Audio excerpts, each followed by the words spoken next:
శుభోదయం 2/5/2026 స్వస్థ శ్రీ చాంద్రమానం శ్రీ పరాభవనామ సంవత్సరం ఉత్తరాయణం వసంత ఋతువు వైశాఖ మాసం బహుళపక్ష పాడ్యమి శనివారం. బహుళపాడ్యమి రాత్రి 11:01 నక్షత్రం విశాఖ నక్షత్రం తెల్లవారుజామున 5:38 వర్జ్యం ఉదయం 9:31 నుండి 11:16 వరకు. దుర్ముహూర్తాల ఉదయం 5:38 నుండి 7:13 వరకు. సూర్యోదయం 5:38, సూర్యాస్తమయం 6:15. అమృతగడి రాత్రి 8:01 నుండి 9:45 వరకు. రాహుకాలం ఉదయం 9 నుండి 10:30 వరకు. రాహుకాలం శుభ సమయం ఉదయం 7:45 నుండి 8 వరకు. మధ్యాహ్నం 2:50 నుండి 3:21 వరకు.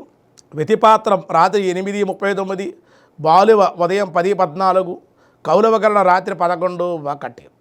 దినారంభ చక్రంలో మేషరాశి వారికి ఈరోజు మిశ్రమంగా ఉంటుంది. ఏ పని చేయలేకపోవడం, ఏ పని చేసినా కలిసి రాకపోవడం, దానివల్ల శ్రమ కూడా ఉండే అవకాశం ఉంది.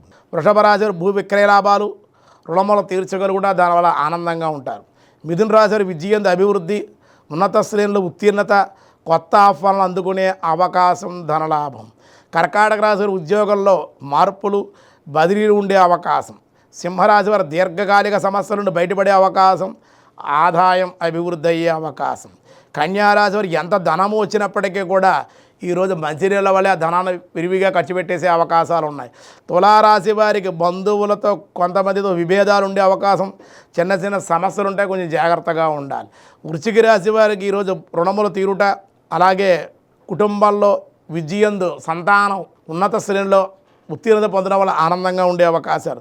ధనుసు రాశి రుణములు తీరుట, విజయందు అభివృద్ధి, విద్యార్థులకి అనుకూలం.